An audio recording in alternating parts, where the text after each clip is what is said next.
नमस्कार दोस्तों, कैसे हैं आप सब लोग? उम्मीद करता हूँ अच्छे होंगे, अपनी स्टडी ठीक से करेंगे। दोस्तों, आज दिनांक 12 जून 2026 को प्राइम एजुकेशन हब के इस यूट्यूब चैनल पे मैं आप सबका स्वागत करता हूँ।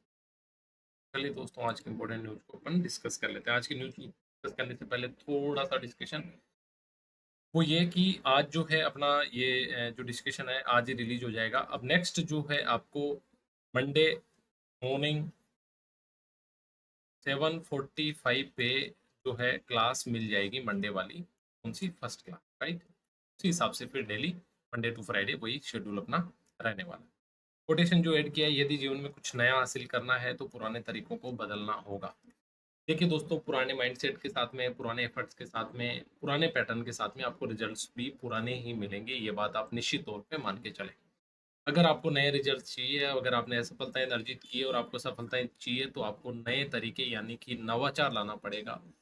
जो पुरानी आपकी पैटर्न था, स्कीम था, जो स्ट्रैटेजी थी, वो फेल हुई है। आपको नई स्ट्रैटेजी के साथ में काम करना पड़ेगा। यानी कि सिंपल बात है, आपको अपने कंफर्ट ज़ोन से बाहर निकलना पड़ेगा। कंफर्ट ज़ोन कुछ भी हो सकता है, ये सबसे बेकार चीज़ है दुनिया की। यहाँ की यानी कि आप एक ही प्रकार की जो लाइफ़स्टाइल है, जो शेड्यूल है, उसको फ़ॉलो करते-करते कंफर्ट हो जाते हैं, फिर आप नया नहीं कर पाते। तो आपको नया करना चाहिए, नए तरीके से सीखना चाहिए और अपने आप को हमेशा अपग्रेड करते रहना है। चलिए, आज की न्यूज़ में मेजर प्रभात मिश्रा का जो अचीवमेंट है, उसके बारे में बात करें। देखिए दोस्तों, होता क्या है बेसिकली, हमारे देश में भी और विदेश में भी,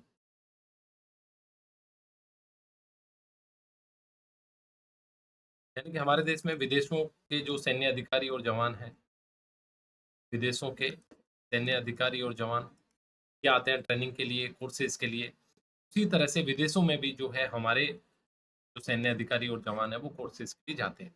और इन सब कोर्सेज़ के एंड में एग्ज़ामिनेशन भी होते हैं। तो मेजर प्रभात मिश्रा ने अमेरिका में शानदार उपलब्धि हासिल करी। क्या किया है? वहाँ का प्रतिष्ठित army command and general staff college जो है, उसमें 2 अकादमिक पुरस्कार उन्होंने जीते हैं। कौन-कौन से जीते हैं? सबसे पहला है वीर वृक्ष अवार्ड, दूसरा है general Douglas MacArthur military leadership writing award. बड़ी बात ये है कि 92 देशों के जो है सैन्य अधिकारी वहाँ पे थे, उनके बीच में कॉम्पीट करके और अपनी जो सर्वश्रेष्ठता है वो साबित करी है। किसने? मेजर प्रभात मिश्रा ने। तो ये बहुत बड़ा अचीवमेंट है, एग्ज़ाम के हिसाब से इम्पोर्टेंट लगा लीजिए आप इसको। पूछा जा सकता है किसी भी वनडे एग्ज़ाम में इनके बारे में। 10 महीने का कोर्स था। अंतर्राष्ट्रीय सैन्य शिक्षा जो कार्यक्रम ये 1894 में अमेरिकन सरकार ने शुरू किया था। कॉलेज कहाँ पे? फोर्ट लेवनवर्थ, कैंसस, यूएसए में। हालाँकि ये इम्पोर्टेंट नहीं है, सिर्फ़ आपसे सीधा सवाल पूछा जाएगा। आपको मेजर साहब का नाम याद रहना चाहिए, मेजर प्रभात मिश्रा। चलिए आगे। फीफा जो वर्ल्ड कप है 2026 का, ये जो है शुरू हो चुका है और इसकी जो मेज़बानी है ये 3 देश मिलके कर रहे हैं। और शुरुआती जो कार्यक्रम है यानी कि ओपनिंग भी तीनों देशों में हुई है। ये अपने आप में एक अलग सी बात। आज से पहले यही हुआ है। मेज़बानी हो सकता है एक से ज़्यादा देशों ने एक साथ करी हो, लेकिन जो ओपनिंग कार्यक्रम है, ओपनिंग जो सेरेमनी है वो एक ही कंट्री में होती थी। लेकिन ये तीनों देश मिलके कर रहे हैं और तीनों देशों में इसकी ओपनिंग सेरेमनी हुई है, तो इस मामले में ये अपने आप में बड़ी बात है। 3 देश कौन से हैं? अमेरिका है, कनाडा है, मेक्सिको है। देखिए, कनाडा है, उसके बाद अमेरिका है, ये आपका क्या है? मेक्सिको। तीनों ही जो है उत्तरी अमेरिका के देश हैं। आप एक बार उत्तरी अमेरिका का मैप देखेंगे तो मेजर जो कंट्री है वो तीनों ही कंट्री उसमें है, कनाडा, अमेरिका और मेक्सिको। ठीक है? 11 जून को उद्घाटन समारोह हुआ इसको। और 11 जून को तीनों देशों के 3 शहरों में इसका उद्घाटन समारोह एक साथ हुआ। कहाँ पे? मेक्सिको सिटी, टोरंटो और लॉस एंजेलिस। टोरंटो आपका कनाडा का हो गया, लॉस एंजेलिस आपका अमेरिका का हो गया और मेक्सिको सिटी जो है वो मेक्सिको की। और ये पहली बार हुआ है कि 3 शहरों में एक साथ उद्घाटन समारोह जो है वो आयोजित किया गया। 19 जुलाई को इसका फाइनल होना है। ठीक है, 48 टीमें हैं यानी कि 48 देश भाग ले रहे हैं, 104 टोटल मैच होने वाले हैं और 16 जो है मेजबान शहरों में, तीनों देशों के अलग-अलग 16 शहरों में जो है ये सारा का सारा टूर्नामेंट होना है। अब इसके जो आउटकम्स आएँगे, जो रिजल्ट्स आएँगे वो अपन डिस्कस कर लेंगे। इम्पोर्टेंट जो बातें हैं वो आपको याद रखने, ये सारी बातें होगी। अब देखिए, सर्वाइकल कैंसर जो है इंडिया में सबसे प्रमुख कैंसर में से एक है। अब इसकी टेस्टिंग के लिए एक जो वैक्सीन है, एक जाँच का टूल है, सॉरी वैक्सीन नहीं कह सकते इसको, एक टेस्ट का जो टूल है वो डेवलप किया है किसने? मोल बायो डायग्नोस्टिक नामक कंपनी ने। क्या नाम है टेस्टिंग किट का? Truenat HR HPV. देखिए बहुत इंपॉर्टेंट है। इंडिया में अभी भी कैंसर के डायग्नोस्टिक को लेके, कैंसर के ट्रीटमेंट को लेके इंफ्रास्ट्रक्चर उस तरह से नहीं है जितना बाकी देशों में आपको देखने को मिले। तो हमारे यहाँ ये बहुत बड़ी अचीवमेंट है कि सर्वाइकल कैंसर काफ़ी कॉमन कैंसर है और उसका जो टेस्टिंग किट है वो हमारी यहाँ की एक डायग्नोस्टिक लैब जो है मोल बायो, उसने जो है इजाद किया है। तो हमें इसका नाम याद रखना चाहिए। क्या है? Truenat HR HPV। आपसे सीधा पूछ लिया जाएगा कि ट्रूनेट HR HPV क्या है, तो आपको ये पता होना चाहिए। सर्वाइकल कैंसर का जो है टेस्टिंग किट है।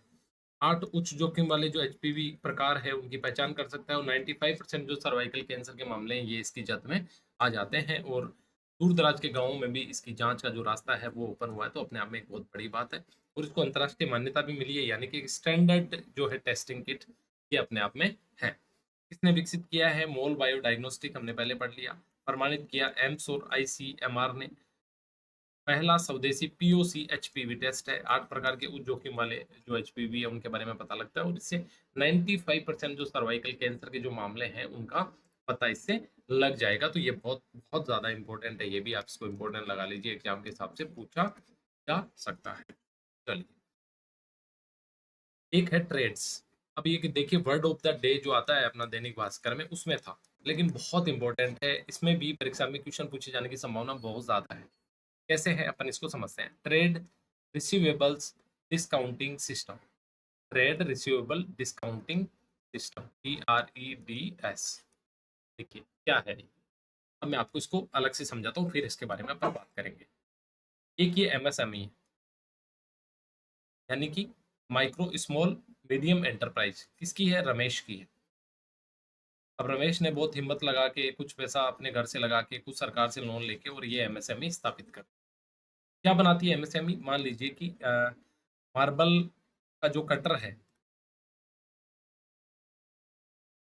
उसकी कोई चिप बनाती है। मान लीजिए उसका कोई कंपोनेंट, कोई भी कंपोनेंट चिप बनाती है, ठीक है, रमेश की ये कंपनी। अब आप ले लीजिए यहाँ पे RK मार्बल। क्या है? RK marble. अब रमेश की ये चिप है, इन्होंने RK वालों से बात करी कि सर हम आपको सप्लाई कर रहे हैं। RK वालों ने बोला कि राइट, आप सप्लाई कर दीजिए, कोई इशू नहीं है हमें, है ना, आप लोकल हो, इसीलिए आपके लोकल एग्जाम्पल में यूज कर। ठीक है, लेकिन RK मार्बल की एक पॉलिसी है कि हम जो पेमेंट है वो 90 दिन में करते हैं। यानी कि हम जो पेमेंट है डेली बेसिस पे नहीं करते। आप जब आइटम हमें दोगे उस टाइम नहीं करेंगे, हम 90 डेज में आपको पेमेंट कर देंगे, लेकिन पेमेंट आपको पक्का कर देंगे। अब रमेश तो जुगाड़ करके अपनी कंपनी ओपन करी है। 90 दिन में तो इसको तो सारी समस्या आ जाएगी, इसको तो लोन लेना पड़ जाएगा। ठीक है, और ये एक बहुत कॉमन समस्या थी। तो RBI ने बोला ठीक है, हम ये ट्रेड्स जो प्लेटफॉर्म है इसको मान्यता देते हैं और ये ठीक है। ये क्या कैसे काम करेगा? अब देखिए, रमेश ने सामान सप्लाई किया RK मार्बल को, ये देगा 90 दिन के बाद में। रमेश को पैसा चाहिए अभी, तो रमेश क्या करेगा? इस रिसिप्ट को जारी करेगा, रिसिप्ट जारी करेगा। कहाँ पे करेगा? इस ट्रेड प्लेटफॉर्म पे करेगा। जैसे ही रमेश रिसिप्ट जारी करेगा, RK वाला इसको कंफर्म करेगा कि हाँ भाई, ये जो इनवॉइस है, ये जो बिल है, ये रमेश भाई साहब की कंपनी का है, रमेश भाई साहब को, लेकिन हम पेमेंट 90 दिन बाद देंगे। तब जो छोटे बैंक है या बड़े बैंक है, जो कंपनीज है, वो सब आएगी उस प्लेटफॉर्म पे। वो रमेश को बोलेगी आपका कितना पैसा था? रमेश बोलेगा 10 लाख रुपए था सर। बोला हम आपको 8% जो है इंटरेस्ट पे ये पेमेंट कर सकते हैं। रमेश बोलेगा ठीक है। वहां पे एक ने 8 बोला, एक ने 9 बोला, 10 बोला, 8 वाले को रमेश ने यस कर दिया।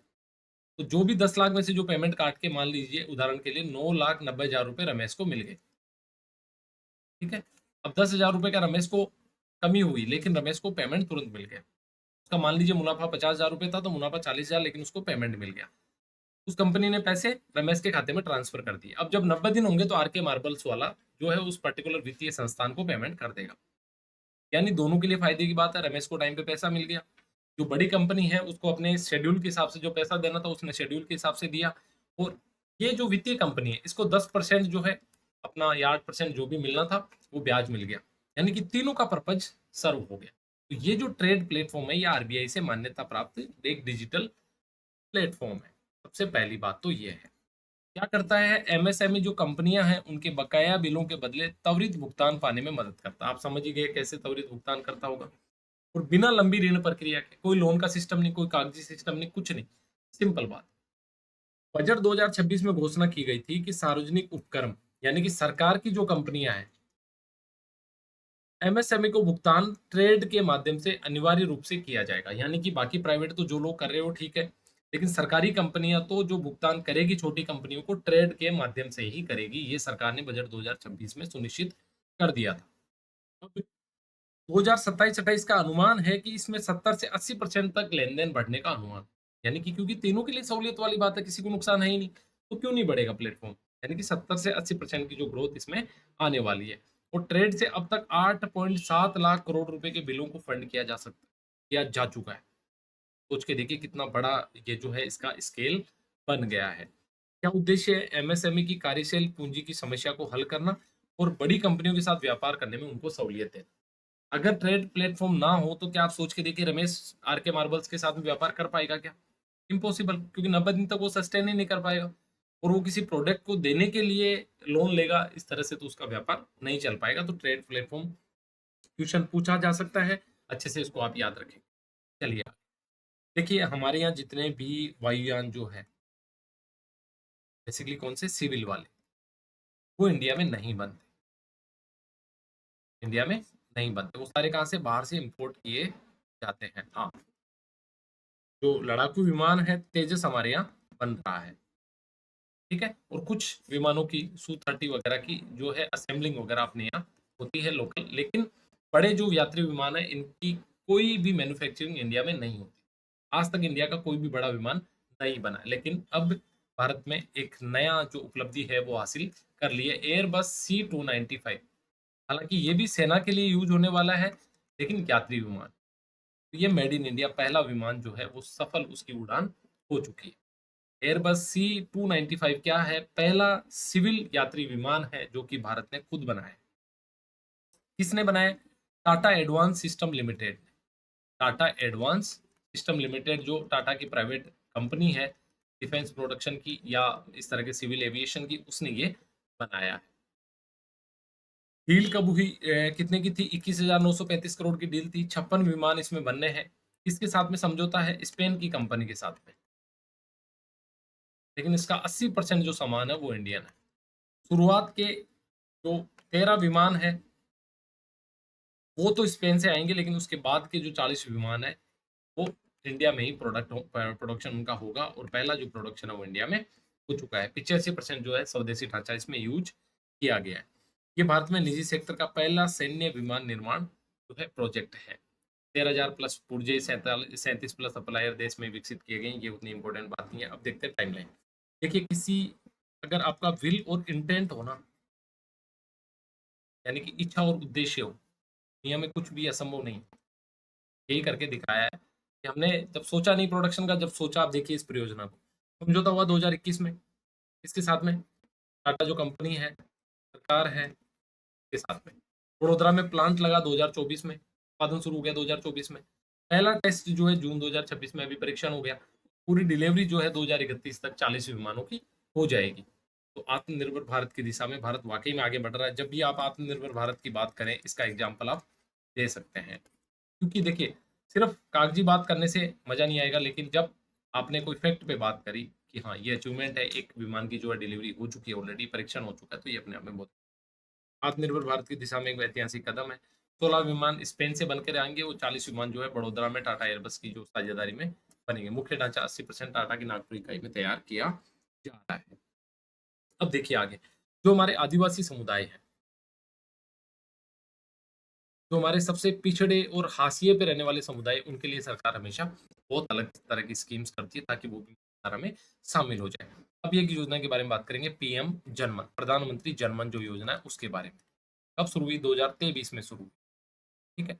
पूरा नाम क्या है? प्रधानमंत्री जनजाति आदिवासी न्याय महाअभियान। यानी कि जस्टिस प्रोवाइड करना उन आदिवासियों को जो सबसे ज्यादा पिछड़े हुए हैं, जो सबसे ज्यादा अलग थलग है, जो आज की मुख्य धारा से, आज के इंटरनेट से, आज की डिजिटल मीडिया सबसे दूर है, उनको मुख्य धारा में लेके आना, उनके लिए प्रमुख जो एरियाज है उन पे काम करना। एक सबसे कमजोर रूप से आदिवासी समूह पीवीटीजी के लिए है। यानी कि सिर्फ आदिवासियों के लिए नहीं है, वो तो बड़ी संख्या में। पीवीटीजी यानी आदिवासियों में भी सबसे पिछड़े हुए जो आदिवासी है उनके लिए ये स्कीम जो है भारत सरकार लेके आई, पीएम जनमन, प्रधानमंत्री जनजाति आदिवासी न्याय महाअभियान। न्याय करना यानी उनको वो सब कुछ देना जिसके वो हकदार है। भारत के सबसे अलग-थलग समुदाय को सड़क, पानी, बिजली आदि जो इनके बिना जीवन बिता रहे हैं, उन सारी व्यवस्था जो है उनको कितने 18 राज्य और 1 केंद्र शासित प्रदेश जो है इसमें शामिल है। 75 पीवीटीजी लक्षित समुदाय जो है लक्षित है। पीवीटीजी का मतलब हो गया आदिवासियों में भी सबसे पिछड़े हुए आदिवासी, सबसे अलग-थलग जो मुख्य धारा से बिल्कुल 9 मंत्रालय इसमें मिलके काम कर रहे हैं। 24,104 करोड़ रुपए का टोटल बजट है। कितने इंटरवेंशन है? 11 इंटरवेंशन है। इंटरवेंशन का मतलब हो गया 11 जो सेक्टर है, 11 जो एरियाज है उन पे काम करेंगे। जैसे पक्के घर, सड़क, पानी, मेडिकल यूनिट, आंगनबाड़ी, पोस्टल, बिजली, मोबाइल टावर, मल्टीपर्पज सेंटर, धन विकास केंद्र और व्यवसायिक कौशल। यानी कि ये 11 सेक्टर्स है, 11 इंटरवेंशन है जिन पे मिलके काम किया जाएगा। अब देखिए, महिलाएं जो है बहुत ज्यादा इनके पास में जो प्राचीन नॉलेज है वो है प्राचीन नॉलेज, जैसे मेडिसिन का इस पास में बहुत सारे ऐसा प्राचीन नॉलेज है जिससे बड़ी-बड़ी जो बीमारियां वो ठीक की जा सकती है। इस प्राचीन नॉलेज को यूज किया गया। कैसे? महिलाओं को बाजार से जोड़ा गया, यानी कि इनको प्रोडक्ट बनाने के लिए प्रोत्साहित किया गया। उन प्रोडक्ट्स को बाजार तक लाने का काम जो है सरकार ने किया। देखते हैं कैसे। झारखंड का गरियाबंद जो जिला है वहां पे कमार पीवीजीटी समुदाय की महिलाएं जंगल की जड़ी बूटी और सस्ते दामों में बेचती थी। ज्ञान था पर कमाई नहीं थी। इस योजना के माध्यम से उनको प्रोडक्ट बनाना सिखाया, मार्केट का एक्सेस दिया। 87 महिलाओं ने एकजुट होकर वन धन विकास केंद्र में हर्बल ब्रांड शुरू किए। पाउडर, दवाइयाँ, आयुर्वेदिक जो इस तरह की मेडिसिन है इनका जो है उन्होंने निर्माण शुरू किया। और एक बड़ी बिक्री जो है 159 लाख रुपए की इन्होंने करी। स्वावलंबन आए, यानी कि गांव से बाहर गए बिना पैकेज में उत्पादन, पैकेजिंग और मार्केटिंग भी सुनिश्चित हुई। यानी कि ज्ञान से व्यवसाय, जो प्राचीन ज्ञान इनके पास में था उसको नए तरीके से काम में लेके और व्यवसाय से जोड़ना और उनकी आमदनी का साधन सुनिश्चित करना, उनका सशक्तिकरण जो है सुनिश्चित इससे हुआ था। अब वंदन विकास केंद्र क्या करते हैं? ये कौशल और आजीविका का नया केंद्र है। यानी पहले तो वंदन विकास केंद्र के माध्यम से इन पीवीजीटी जो समुदाय है इनको स्किल दी जाती है, यानी नॉलेज इनके पास है, मेडिसिन बनाने की जो स्किल है वो दी जाती है इनको। उसके बाद उनके प्रोडक्ट को जो है मार्केट में लाया जाता है, मार्केटिंग की जाती है, जिससे इनकी आजीविका भी सुनिश्चित होती है। यानी कि वंदन विकास केंद्र जो है इनके कौशल और आजीविका के नए केंद्र बन गए। अब वंदन विकास केंद्र पीएम जनमन का भी एक विशेष घटक है, जो पीवीजीटी समुदायों को जंगल में मिलने वाले उत्पादों को इकट्ठा करने, प्रोसेस करने, उनमें बेचने में सक्षम बनाता है। वही बात जो हमने करी। यानी कि पीएम जनमन स्कीम के माध्यम से वंदन विकास केंद्रों पे इन आदिवासी समुदायों को जो उत्पाद जंगल में मिलते हैं वो प्रोसेस करने, उत्पादन करने और उनको बेचने में सक्षम बनाता है। ये यूनिट कितनी चालू है ये तो बहुत ज्यादा इंपॉर्टेंट नहीं है। 38,391 सदस्यों को प्रशिक्षण मिला है, 15 राज्यों में स्किलिंग हुई है। यानी कि ये डेटा इंपॉर्टेंट नहीं है, इस स्कीम का मूल भाव आपको समझ आना चाहिए। आगे दो और स्कीम है, पीएम जुगा और पीएम अजय। देखिए, एक आदिवासी समुदाय के लिए है पीएम जुगा भी, आदिवासी समुदाय के लिए, लेकिन पीएम अजय है जो एससी समुदाय के लिए। देखते हैं इनमें भी। पीएम जुगा का मतलब है धरती आबा जनजातीय ग्राम उत्कर्ष अभियान। देखिए, वहां बात थी इंडिविजुअल की, यहाँ थी ग्राम का उत्कर्ष करना। कैसे? अक्टूबर 2024 में शुरू हुई 17 मंत्रालयों के प्रयासों को जोड़कर आदिवासी बहुसंख्यक के गांवों में लंबे समय से जो कमियां चली आ रही है उनको पूरा करना, उन कमियों को, उन समस्याओं को दूर करने पे ध्यान केंद्रित करना। देखिए, वहां पे 11 जो है इंटरवेंशन थे, 11 जो अलग अलग सेक्टर थे जिन पे काम करना था, सड़क, बिजली, पानी, ये सारी चीजें। यहाँ पे 17 मंत्रालयों की जो अलग अलग स्कीम्स है उनको जोड़कर आदिवासियों के जो बड़े गांव है जहाँ पे आदिवासी जनसंख्या बहुसंख्यक है उनकी समस्याओं को एक साथ जोड़कर दूर, यानी कि अलग-अलग योजनाओं को एकीकृत करने का जो काम है अक्टूबर 2024 में पीएम जुगा योजना के माध्यम से किया गया। जुगा योजना का पूरा नाम है धरती आबा जनजाति ग्राम उत्कर्ष अभियान, यानी कि उन गाँवों का उत्थान करना, गाँवों का उत्कर्ष करना। आगे पीएम अजय, ये प्रधानमंत्री अनुसूचित जाति, यानी कि 2021 में शुरू हुई। अनुसूचित जाति वाले यानी ऐसी समुदाय की बहुलता वाले जो गाँव हैं वहाँ पे अवसंरचना बनाना, यानी सड़क, पानी की व्यवस्था करना, को स्किल देना और उनकी आजीविका पे ध्यान देना। इसमें 26 राज्यों के 597 जिले कवर होते हैं, 47,334 गांव कवर होते हैं। ठीक है, ये डाटा उस तरह से इंपॉर्टेंट नहीं है, आपको इसका जो भाव है वो पता होना चाहिए। अब तीनों योजनाएं जो है, पीएम जनमन आपको पता आदिवासी समुदाय के लिए, जो 75 पीवीजीटी सबसे जो पिछड़े हैं, सबसे जो अलग थलग है उनके लिए, पीएम जुगा जो है 17 मंत्रालयों की जो स्कीम्स है उनको मिला के गाँवों का उत्थान करना, और पीएम अजय जो है एससी समुदाय के बहुल गाँव के लिए यानी कि हाशिए पे रहने वाले लोगों के लिए महत्वपूर्ण। ये तीनों आज के जो है पीआईबी में थी, तो हमने डिस्कस कर। अब देखिए बहुत ज़्यादा बात हो रही है कि एआई आ गया है, एआई आने से नौकरी का अंत होगा। नो डाउट एआई जो है फ्यूचर है। जो एआई से नहीं जुड़ेगा, वो एक लेवल तक ही ग्रोथ कर पाएगा लाइफ में, ये बात बिल्कुल सुनिश्चित हो चुकी है। लेकिन क्या जिस तरह की बातें की जा रही है कि एआई की वजह से अब जॉब जो है लोगों के चले जाएँगे, लोग बेरोज़गार हो जाएँगे।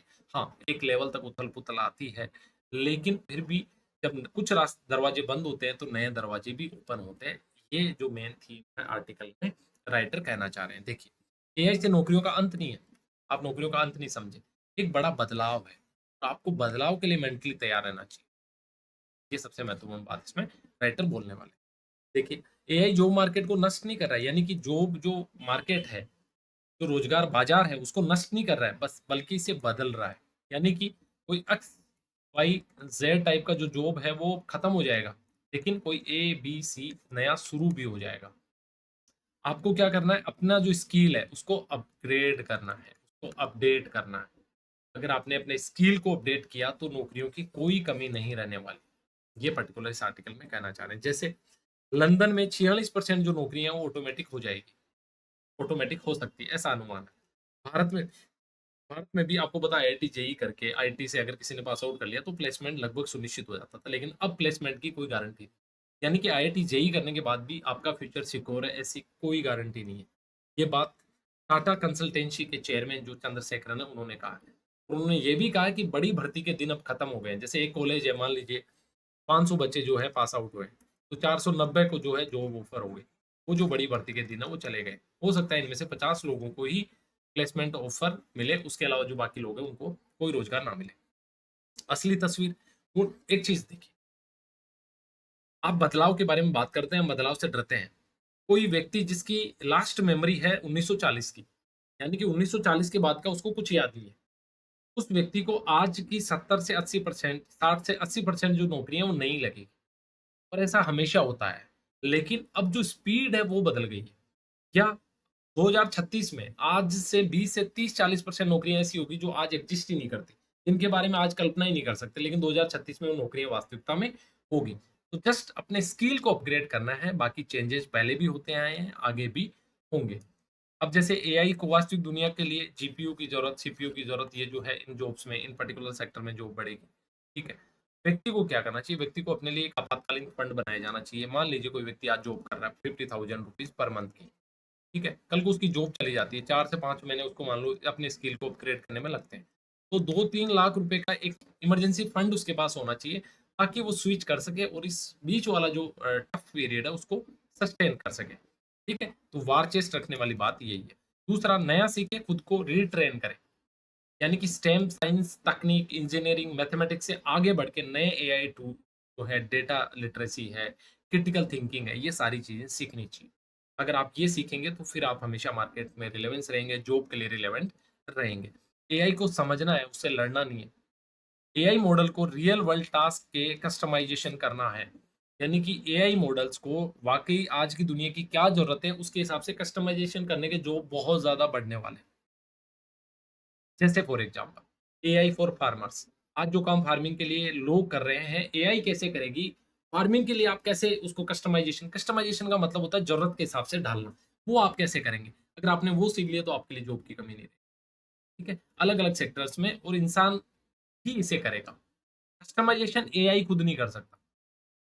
आप एजुकेशन फील्ड में हैं, आपके लिए एआई कैसे काम करेगा, ये भी कोई व्यक्ति करेगा। फार्मर्स के लिए एआई कैसे काम करेगा, ये भी कोई व्यक्ति करेगा। आप वो एआई को कस्टमाइजेशन करने वाले व्यक्ति बन, ये इस आर्टिकल में बोला जा रहा है। लंबे समय में हम ठीक रहेंगे, यानी कि लॉन्ग टर्म में सारी चीज़ें ठीक हो जाएगी। हमें तैयारी अभी से शुरू कर देनी चाहिए, यानी कि स्किल, बचत और अनुकूलशीलता। और यही एआई युग में सफलता है। यानी कि आपके हाथ में स्किल होना चाहिए, ठीक है? अडैप्टेबिलिटी होनी चाहिए, और आपके पास इमरजेंसी फंड होना चाहिए, जिससे कि आप सस्टेन कर सको। ये 3 चीज़ें अगर आपके पास है तो आप आराम से सस्टेन कर जाएँगे। मेजर प्रभात मिश्रा के अचीवमेंट के बारे में बात करी, फीफा वर्ल्ड कप ओपन हो चुका है, यानी कि ग्रैंड सेरेमनी हो चुकी है, वो बारे में बात करी। ट्रूनेट एचपीवी टेस्ट जो नया विकसित किया है इंडिया की एक डायग्नोस्टिक लैब ने, उसके बारे में। ट्रेड्स के बारे में शानदार तरीके से बात करी। C295 टेस्ट फ्लाइट के बारे में, पीएम जर्मन जूगा और पीएम अजय के बारे में बात करी, एआई और नौकरियों का क्या रिलेशन रहने वाला, किस तरह चीजें बदलने वाली है उसके बारे में भी अपन ने बात करी। तो ये थी हमारी आज की डिस्कशन। उम्मीद करता हूँ आपके लिए डिस्कशन फायदेमंद हो। ये हमारी आज की फ्राइडे की जो है लास्ट डिस्कशन है। इसके बाद जो है Monday, Tuesday, Wednesday, Friday, Thursday 7:45 net आपको डिस्कशन वीडियो मिल जाएगा। आप अपने हिसाब से ऑन रखें, आपको उस टाइम लाइव मिल जाएगा, राइट? चलिए।